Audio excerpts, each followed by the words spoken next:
Okay புகழ் இயேசுவுக்கே நன்றி மரியே வாழ்க.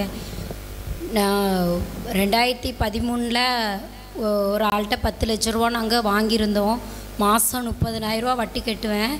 ஆனால் ஒரு 5 லட்ச ரூபா வர மட்டும்தான் நான் வட்டி கொடுத்துருந்தேன். அதிலேருந்து இந்த பணத்தை கொடுக்க முடியலை. ஆனால் அவங்க பத்திரத்தை அடமானம் வாங்கியிருந்தாங்க. அப்போது லோனை எடுத்து கொடுத்துடலாமே சொல்லிட்டு செராக்ஸ்லாம் கேட்டோம் அவங்கள்ட்ட.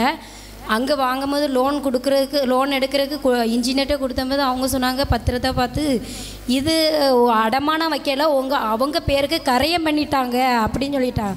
எனக்கு லோன் எடுக்கவே முடியலை. என்ன தான் செய்கிற ஒன்றுமே ஓடலை. கடைசியில்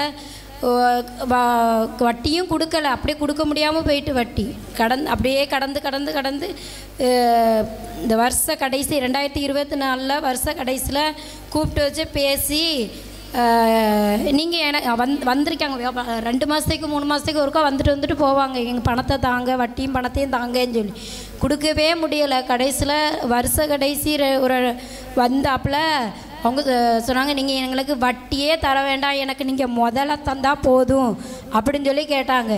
அப்படியே கடைசியில் நாங்கள் எப்படியே ரெடி பண்ணி கொஞ்சம் அரைவாசி ரெடி பண்ணிட்டேன். மறுநேரம் எனக்கு அரைவாசி ரெடி ஆகலை.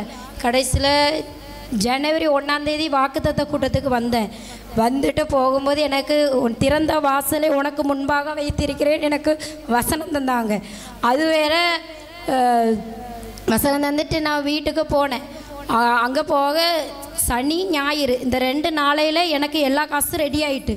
திங்கக்கிழமை போச்சு. அந்த திங்கக்கிழமை 11.5 லட்சம் கொண்டு போய் நாங்கள் வீட்டு பட்டாவை என் கணவர் பேருக்கு மாற்றி எடுத்துகிட்டு வந்துட்டோம்.